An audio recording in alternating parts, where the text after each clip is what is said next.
Seja bem-vindo a mais um podcast, o podcast do TiarajuCast. E hoje a gente está aqui com o Pedro. Mas antes de apresentar quem é que é o Pedro, eu vou pedir para você que não se inscreveu ainda, que está com dúvida e tudo mais, dá aquele like de confiança, dizendo assim, ó, pô, ô TiarajuCast, né? Ô Noel, do TiarajuCast, resolve aí para mim, dá uma força, acredita no projeto para a gente estar entregando mais conteúdo gratuito para vocês, tá bom? Lembrando também que os episódios sempre vai ser na terça e na quinta-feira às 19 horas, tá? Sempre o do Pedro Basso, que hoje é nosso entrevistado, vai estar junto aqui. Então seja bem-vindo, Pedro Basso. Obrigado, Noel. Prazer estar aqui com vocês, fazendo parte desse projeto aqui. Vamos em frente. Aí, show de bola. O Pedro Basso, para quem conhece e um pouquinho o Pedro Basso, é aquele crânio, não é, pelo menos é uma característica muito isso do Pedro, aparece muito essa ideia de fazer acontecer, né? De assim, não, ó, vamos por essa direção, porque isso a gente consegue atingir mais rápido. Aparece isso em ti, Pedro, até na tua fala. Fala um pouquinho, né? O Pedro Basso é engenheiro, mas vamos falar um pouquinho da tua trajetória, porque tu escolheu ser engenheiro e trazendo para cá isso. Legal. Então, eu sou engenheiro civil, me formei aqui em Florianópolis, na Universidade Federal, já faz mais de 10 anos. A forma que eu escolhi, né, essa caminhada, essa jornada, foi um pouco precoce, assim, de certa forma. No momento do vestibular, a gente tinha, 15, 16 anos na época, né, e não sabia muita coisa sobre o curso, não sabia exatamente o que esperar, né, mas eu tinha uma certa facilidade com as ciências exatas, e daí parti para esse segmento, né. Eu também não tinha muita consciência de que a economia daqui da nossa região, de Balneário Camboriú, Itajaí, era tão focada na construção civil. Então, esse é engenheiro civil, mas não entendia o que isso aguardava, o que isso esperava de mim no futuro, né? Então, me formei, fui trabalhar como engenheiro de obra lá em Rio Branco, no Acre, depois fui trabalhar em Macapá, entreguei 2 obras, uma em cada cidade. Em seguida eu voltei aqui para o sul, trabalhei com loteamentos, né, trabalhei em loteamentos de uma empresa que vinha de Minas Gerais para cá, estava recém-sediada aqui, precisava de alguém para tocar os loteamentos deles aqui e os que haviam ficado em Minas e Goiás, né? Então trabalhei lá como gerente de portfólio, e em seguida eu tive uma breve experiência com vendas. Eu participei de uma startup que hoje já é bastante conhecida até, que é a Stone Pagamentos, onde eu trabalhei muito próximo de colegas mais jovens, assim, né, e uma empresa com muito crescimento, né, um pouco da filosofia também, talvez mais paulista, assim, mais cidade grande, então foi bem legal essa experiência também. E depois eu fui para Inglaterra fazer um mestrado, fui fazer um MBA em uma das melhores universidades do mundo, em gestão de negócios. E logo em seguida eu fiz 4 anos de trabalho lá em Londres. Era uma espécie, né, uma profissão que talvez não exista aqui, o que não é muito comum aqui, que seria a mistura de controller, né, contador, por assim dizer, engenheiro civil e advogado. Lá se chama Quantity Surveyor. E eu fiquei 4 anos trabalhando com obra de infraestrutura lá. Era um sonho meu na época. Desde a época da faculdade, trabalhar com obra de infraestrutura, eu consegui trabalhar lá, fazendo essa junção do financeiro com as responsabilidades contratuais de cada contratado ou contratante, né? Foi essa a minha função. E retornei para o Brasil, já trabalhando como incorporação imobiliária, que é o que eu exerço até hoje, né? Fazemos prédios residenciais e nos últimos 1 ano e meio, mais ou menos, tenho trazido as oportunidades que eu tive, que eu reconheço que são bastante raras, né? Poucas pessoas têm oportunidade de morar em outros países, que têm oportunidade de fazer os cursos que eu faço. Então eu tenho trazido isso mastigado para os nossos colegas, aplicado à construção civil, aplicada à incorporação imobiliária. Então esse é um apanhado bem resumido, né? Quando eu estava lá no Reino Unido também, eu fiz meu PMP, que é o maior órgão de gestão de projetos do mundo. Então eu fiz certificação como PMP nesse Instituto de Gestão de Projetos.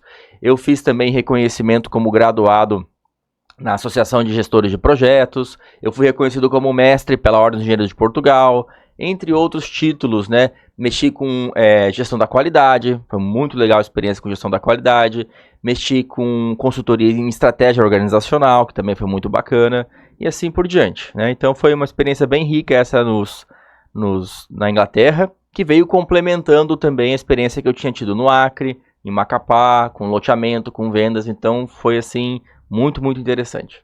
Contribui, né, Pedro? A maioria do pessoal que está assistindo são empreendedores, são profissionais aqui da nossa região, e às vezes o pessoal fica pensando assim, pô, será que essa experiência vai me ajudar? Às vezes não pode não ajudar diretamente, mas indiretamente ajuda porque tu tem uma caminhada, e às vezes o pessoal esquece isso, né? De profissionais que tal empresa eu aprendi isso, outra empresa eu aprendi aquilo lá, e a gente se junta e consegue estar fazendo, tá chegando no seu hoje, no hoje, estou falando em 2025. Fala um pouquinho para nós da importância dessas experiências que tu teve até internacional,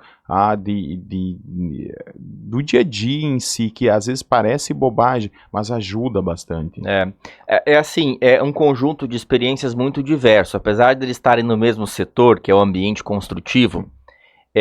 Eu tive experiência com empresas com muito problema financeiro, experiência com empresas se estruturando, crescendo, eu tive experiências com chão de obra, tive experiências em escritório, tive experiências liderando peão, liderando administrativo, né, liderando pessoas com mais graduação que eu, inclusive. Então, tive experiência com pequenas obras, tive experiência com obras gigantescas, né? Então, é uma riqueza, assim, muito interessante, né? E pegando o que eu entendo ser de melhor em cada um desses momentos, né? Pegando o que tem de vantagem em estruturar uma empresa, pegando o que tem de vantagem de aprendizado nas empresas que estão com dificuldade financeira. Então, foi uma experiência muito rica nesse sentido, né? E tudo isso eu trago, né, para os meus clientes.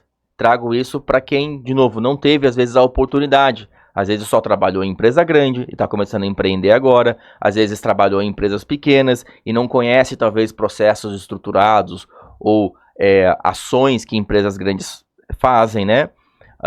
Então eu trago essa experiência para ajudar mesmo, sabe? E eu vejo assim, ô Noel, não é sobre ajudar ou fazer crescer somente o meu cliente, somente a empresa, somente aquela construtora em particular. No meu ponto de vista, se aquela construtora sabe o que está fazendo, ela tem a tendência de não atrasar a obra que ela está entregando para o cliente dela. Ela tem a tendência de contratar direito o cara do vidro, o cara do granito e assim por diante, né? Ou seja, todo mundo sai ganhando, a comunidade como um todo sai ganhando, né? É o cliente lá que vai saber o que esperar, é o subcontratado que vai saber o que esperar e, vamos dizer assim, restringe ou diminui um pouco a quantidade de quebra de expectativa, né, de frustração do cliente, do contratado, do corretor, do funcionário, do próprio empreendedor, obviamente, né? Então, vários dos stakeholders, que a gente chama, né, das partes interessadas, ganham, a sociedade inteira ganha, né? E acho que essa que é a missão da Bluehen, melhorar as empresas e melhorando esses players, melhora a comunidade como um todo, né? Todo mundo sai ganhando se as construtoras estão sabendo, estão profissionalizadas, estão conseguindo entregar aquilo que prometem, por assim dizer. Então essa que é a ideia aqui da nosso trabalho aqui na região e locais fora daqui de Santa Catarina. Tá, show. E aí, me explica um pouquinho, daí já trazendo essa da teoria à prática, né? E aí, fala um pouquinho da tua empresa, né? O problema que tu resolve aqui na nossa região. Quem é que são, que a gente já conversou, né? A gente conhece um pouquinho, que são construtores, mas geralmente tu atende quem no mercado e que problema que você resolve aqui na nossa região. Claro que a gente já sabe, mas só para o pessoal que está em casa, que está ouvindo e está dizendo assim, pô, ó, o Pedro pode me ajudar ou não. Então, muitas vezes a gente vê na sala de aula conceitos que não são às vezes tão prioritários na vida prática, né? Faltam muitos conceitos também que a gente aprende ao longo da jornada de trabalho que não são ensinados na faculdade ou nos cursos, né? Então, essa é uma das vantagens que eu trago para os nossos colegas, para os nossos clientes. Aquilo que eu aprendi nessas várias experiências acadêmicas, por assim dizer, né? Várias leituras e cursos e professores e tal, algumas delas cabem, algumas delas têm um momento específico em que cabem, outras não cabem em nenhum momento, né? Então, que técnicas, que metodologia a gente vai usar para coordenar uma obra? Que metodologia que a gente vai usar para estar por dentro do financeiro, né? Então, a gente traz... eu implementei isso, né? Lá na construtora a gente implementa isso. Na minha jornada eu implementei isso. Eu vi o que dá certo, o que não dá certo. Muitas vezes as dificuldades de implementação, né? Então, academicamente, o que faz sentido a pessoa implementar, em que momento que isso faz sentido. E também aqueles pontos que a gente desenvolve na prática e que não está na faculdade, ou não está na academia, não está nos livros, por assim dizer, né? Então eu lembro muito marcante, assim, na faculdade, apesar de ser uma das melhores faculdades do Brasil, da América do Sul, né, a Universidade Federal de Santa Catarina, a gente aprende muito a gastar dinheiro na construção civil. E pouco se fala sobre receita, como é que esse dinheiro entra, de onde que ele vem, né?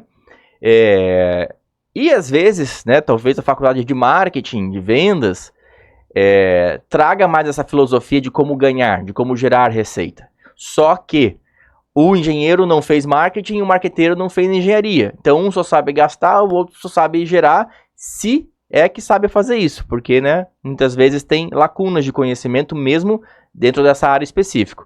E a incorporação imobiliária, talvez entrando um pouco na parte de que pessoas que eu atendo, né, a incorporação imobiliária, ela une tudo isso. E ela está, de certa forma, posicionada em um espaço que não tem nenhum curso, não tem nenhuma graduação, nenhum bacharelado, nenhum mestrado em incorporação imobiliária. Agora, depois que a informação começou a descentralizar, né, que tem sido produzido mais conteúdo nesse sentido, né? Tanto lá na Blue Rain Inc., que eu trago esse conhecimento, mas também outros colegas aí que estão compartilhando como é que eles fazem. Então, a incorporação imobiliária é o tipo de cliente que eu tenho mais afinidade, que eu mais atendo, né? É aquele player, né? É aquele responsável por juntar a parte jurídica e burocrática das prefeituras e licenciamentos. Ele é responsável por juntar a parte mercadológica, de entender se o empreendimento tem absorção de mercado, demanda, oferta, aquele negócio todo. Ele tem também a responsabilidade de juntar todos os subcontratados de engenharia, de construção. Ele tem a responsabilidade de aliar junto com os corretores e vendedores, né? Então, é um conjunto de disciplinas, multidisciplinar, inclusive, que não tem nenhum curso preparatório, né? E, aliado a isso, muito dinheiro correndo. Muito dinheiro correndo. Então, não tem nenhum prédiozinho aí que sai menos de 10 milhões de reais, né? Ou seja, para você aprender, para você errar e depois corrigir, às vezes é muito caro, né? E é esses erros, esses acertos que eu trago para o cliente. Ao invés de ele, sei lá, descobrir lá na frente que ele poderia ter feito algo diferente e isso custou, sei lá, 2 milhões de reais, né? Por uma fração desse valor, a gente consegue implementar isso antes e desenvolver um projeto já mais redondo, desenvolver uma empresa já mais redonda, mais profissionalizada, sem que a pessoa tenha que errar e depois rever, acertar, né? Isso também é outro ponto. Muitas vezes, nossos colegas, eles não acertam. Eles erram e não acertam. Porque muitas vezes as pessoas se endereçam ao sintoma e não à doença, né? Então, por exemplo, sei lá, a pessoa quis fazer uma piscina e não viu que vai dar conflito com a viga. Não fez um estudo de compatibilização de projeto e bateu uma viga onde não era para bater na piscina do cara e tal. Ele vai lá, desvia a viga, muda o formato da piscina e no próximo projeto ele faz tudo igual. Cara, isso aí é dar margem para acontecer de novo. Você não resolveu o problema, você amenizou, atenuou o sintoma. Você resolveu aquele caso em específico, né? E o próximo você não identificou qual que foi a fonte, a causa do porquê que aquilo deu do jeito que deu, né? Deu o trabalho que deu. E daí a gente ajuda a pessoa a descobrir, né? Faz parte da gestão da qualidade identificar qual que é a causa raiz desses problemas. Então, muitos colegas aí eu vejo que, às vezes, tomam uma atitude mais imediatista, no sentido, vai logo, desvia a viga, muda o formato da piscina, e não, talvez, toma o tempo, né, ou a energia de refletir o porquê que aconteceu do jeito que aconteceu. Então, isso é uma das coisas que a gente trabalha nessa transmissão de conhecimento, né? Vamos resolver a toque de caixa essa situação, tem que apagar esse incêndio, mas não vamos deixar de trabalhar o que foi a causa. Isso tem que ter. Então, trazendo isso, e é legal, a gente traz isso para a construção civil, que, querendo ou não, é pujante aqui, né? A maior é a maior economia, não sei se tem outra aqui na nossa região que é mais forte que construção civil.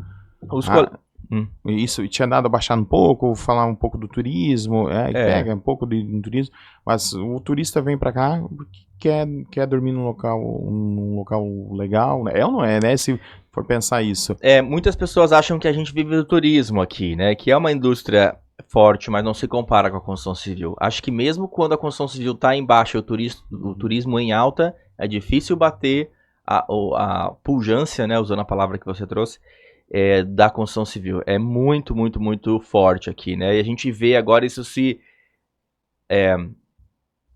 estendendo para Itapema, Pissarras, Barra Velha, Porto Belo, até Camboriú mesmo também está trazendo essa pujança muito em breve, né? E esse é o momento, aliás, para quem nos assiste ali, né? Esse às vezes é o momento de você ficar ligado aqui na região. Imagino que se você é do setor da construção, você já deve ter ouvido falar do fenômeno que é aqui na região de Balneário, né? Os valores que a gente consegue atingir, a demanda, os preços que a gente consegue atingir.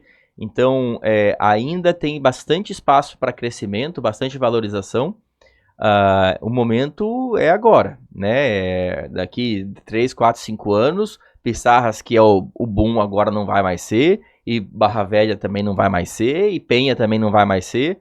Né? Para o empreendedor imobiliário, entender de valorização é muito importante, muito chave, para você não acabar comprando na alta, vendendo na alta também, mas, enfim, talvez não extraindo o maior potencial do teu dinheiro, né? Isso. Não tirar, né, um lucro maior ali em cima disso. E aí, pensando, Pedro, quando a gente fala da tua empresa, a ideia de resolver o problema, né, de causa e consequência, deixa eu ver se eu entendi, então. Então o cara vai lá, você já tá com a viga lá, e aí o cara vai lá e desvia, claro, vai resolver o problema, mas ele tá pensando assim, aonde que foi, talvez esse é o principal, aonde foi que eu errei para a próxima vez não errar de novo.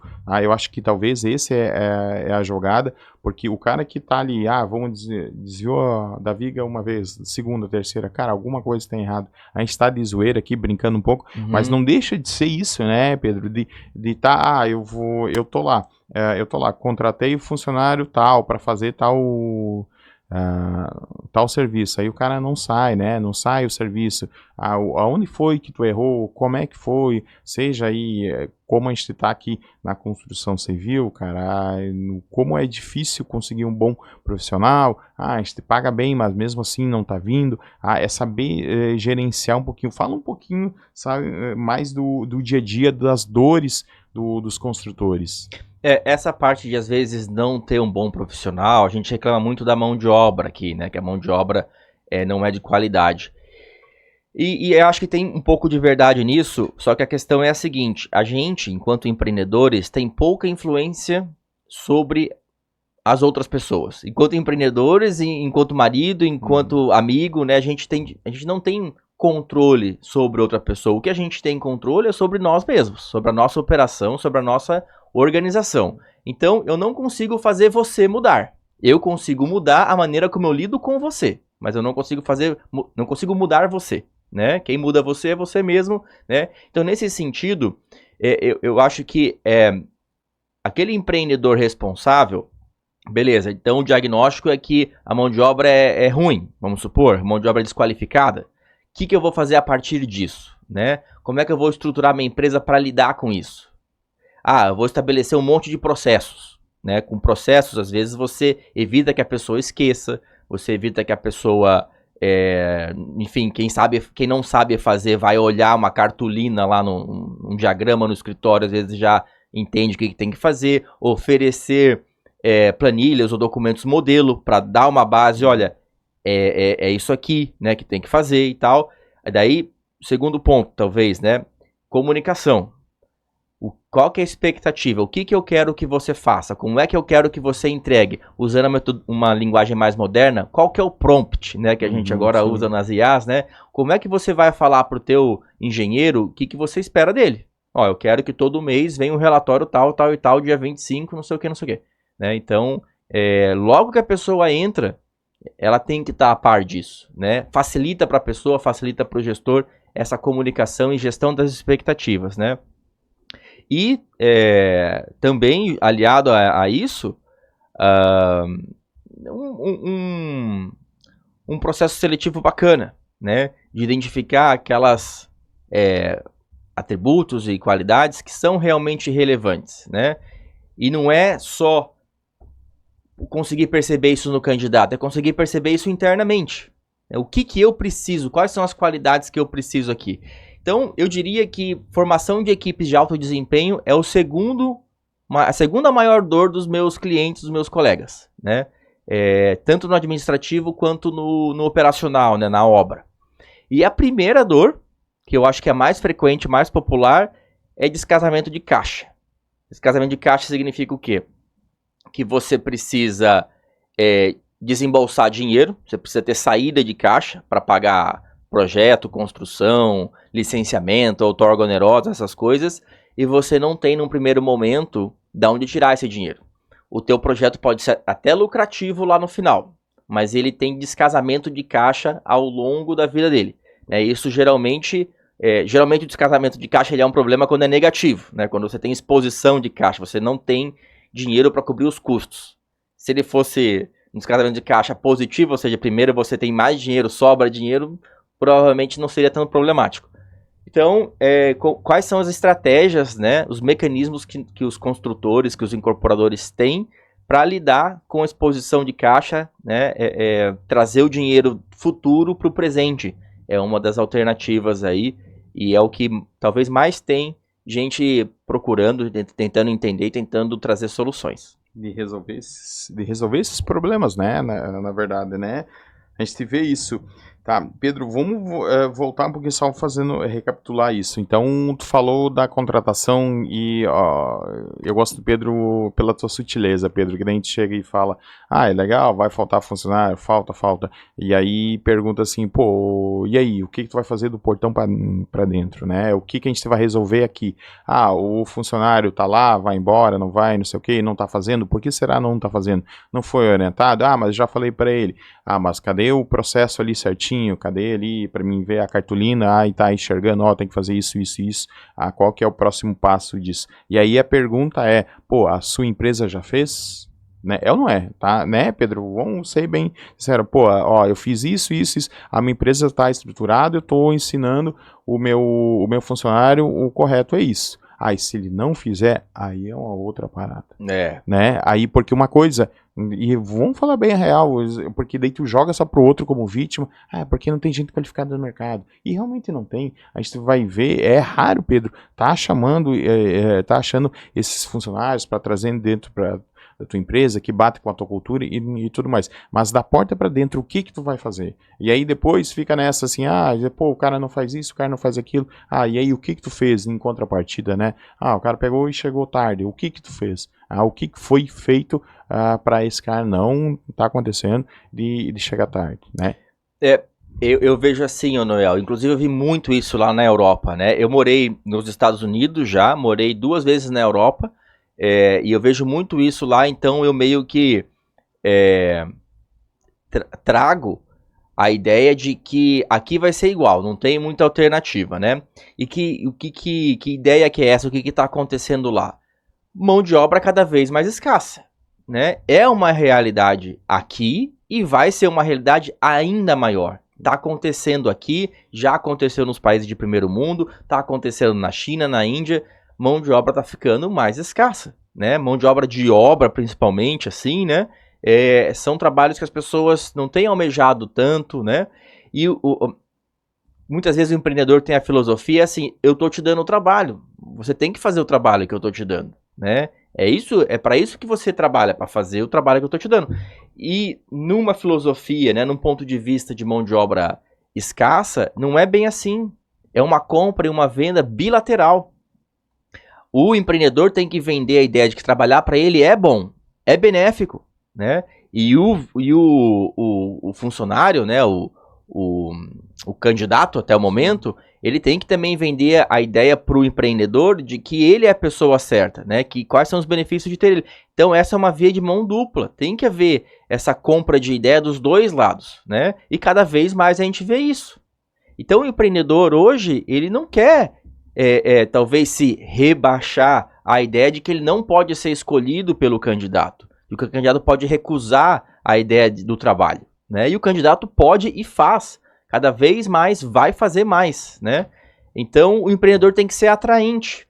A empresa tem que ser atraente para o candidato aceitar trabalhar, permanecer, desenvolver a si mesmo e desenvolver a própria equipe, né? Porque ele pode ir lá dentro e ficar lá, vamos dizer assim, fazendo feijão com arroz, mas geralmente a equipe de alto desempenho não quer isso. Não quer... A equipe de alto desempenho quer que a pessoa desenvolva dentro, faça mais do que é solicitado. E a cultura organizacional é essencial para isso, né? Tanto para promover desenvolvimento interno, como para excluir aqueles que não estão se desenvolvendo, que não estão dispostos, assim, né? E gestão de expectativa, Noel, ela é crucial não só no relacionamento empresarial, laboral, mas também em casamento, né? Meu marido não tira o lixo de casa nunca. Ei, mas você falou pra ele que você espera que ele tire o lixo? Porque se você não falou, talvez assim, mas precisa falar? Tipo assim, né? E esse é o pensamento dominante, né? Precisa falar que tem que tirar o lixo? Se ele não tirar o lixo, quem que vai tirar? Às vezes precisa falar, o óbvio precisa ser dito. Muitas vezes o óbvio precisa ser dito, né? Porque às vezes na cabeça dele, ele não tá tirando lixo, mas ele tá, sei lá, trocando a lâmpada, ele acha que é recíproco, que tá equivalente, né? E esse senso de justiça para ele não fica ofendido, mas para a esposa às vezes fica, né? Então, no mundo corporativo também tem isso, né?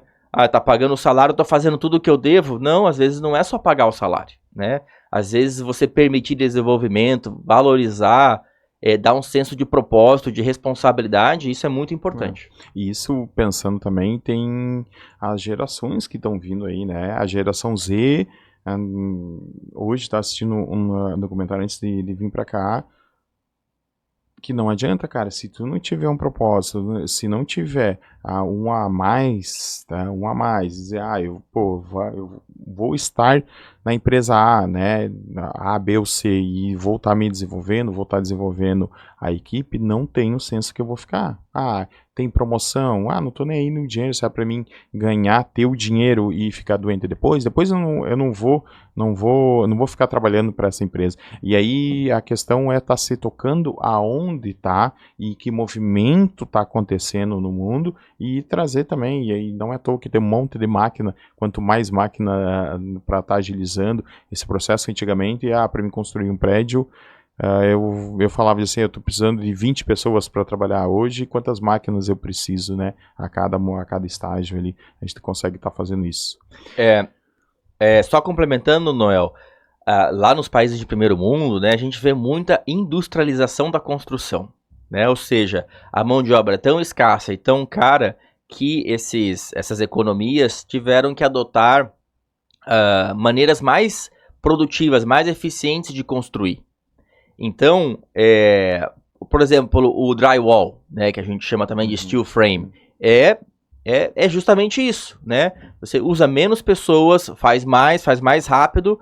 É um material que é mais caro? Por enquanto, sim. Por enquanto é um material que é mais caro que o tijolo. Mas você ganha, às vezes, em produtividade, em limpeza, né? Então, lá nos países de primeiro mundo, que a mão de obra é cara, drywall vamos dizer assim, é o feijão com arroz, né? É o que o tijolo significa aqui para nós. Então, esses ganhos de produtividade, máquina de pintar, enfim, tudo isso que está chegando aqui para nós vai cada vez mais ser necessário. O empreendedor vai ter que embarcar isso na construção dele para não ter que precisar de 200 peão, né? Vai precisar de 50, usando equipamentos e máquinas que facilitam o trabalho deles. E sistemas também, né? Não é só hardware, né? Muitas vezes você precisa de sistemas de gestão, sistemas de troca de informação, que também facilita, né? Então, comentei agora há pouco ali do caso hipotético da piscina colidir com a viga, provavelmente foi alguma informação que se perdeu, que não foi criada, que não foi gerada e não foi comunicada para o canteiro de obra, né? Então daí o hardware, ele acaba que colidindo, né? Por assim dizer, porque faltou informação. Aí, show. Olha só o calibre do Pedro Basso, então. Ah, que legal, Pedro. Sabia que tu ia dar baita de um episódio do podcast. E dá pra ver muito essa teoria aplicada à prática. A gente vê bastante, principalmente do mundo acadêmico, e aí chega na prática, o negócio não flui. E dá pra ver que tu tenta unir muito isso, né? A teoria com a prática, como é que faz. E tu tem prática disso e não trazendo só aqui em questão do Brasil, mas também lá fora. A tendência é sempre essa, vindo de lá para cá e vai se espalhando também. Show, Pedro. Eu vou pedir para tu olhar para a câmera 1, fazer teu pitch de 40 segundos aí, meu querido, tá? Como é que o pessoal te encontra? Fica à vontade. Legal. Pessoal, fico grato pela atenção dos que assistiram o podcast até aqui. Meu nome é Pedro Basso. Você pode me encontrar no Instagram através do perfil basso.pedro. Eu também tenho um perfil no LinkedIn, que é linkedin/Pedro Basso. Podem também me encontrar no YouTube, tá? Enge Pedro Basso, tá lá o nosso canal, que vamos começar a postar mais materiais em seguida. E eu sou uma pessoa muito acessível, gosto muito de conversar, gosto muito de pessoas. Entrem em contato que a gente vai trocar uma ideia bem bacana. Quero te agradecer imensamente, Noel, pelo espaço que você me deu aqui, por essa troca também que para mim com certeza é muito enriquecedor. E também te convidar para visitar a obra, se você gostar de sentir cheiro de cimento e concreto. A gente tem várias obras em progresso, né? E é bacana sempre ter pessoas novas por lá observando como a gente está trabalhando. Legal, show, Pedro. Vamos ver então, dá pra gente marcar, tá, Pedro, vendo isso.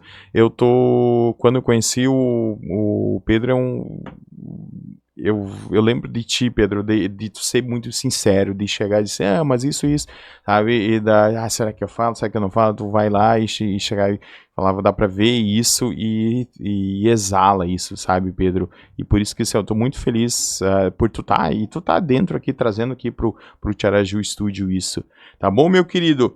Muito bom, vamos pensar em criação de conteúdo, né, Pedro, a gente tá aí, logo o Pedro vai estar lançando o seu podcast, ele vai estar lançando aqui, né, Pedro, o seu, a gente já começou a gravar, eu disse pro Pedro, depois que a gente lançar, depois não podemos mais parar, não importa se tá doente, se não tá doente, tem que vir gravar, daí a gente vai criar uma gordurinha ali, um pouquinho só de gordurinha, para ter esse material para estar construindo, tá? Fico muito feliz do calibre do Pedro Basso aqui no Tiaraju Studio. Muito obrigado, Pedro. Obrigado, Noel. Show de bola, pessoal. E se encerra então mais um podcast. Lembrando que é sempre na terça e na quinta-feira os novos episódios sempre às 19 horas. Show de bola, até mais.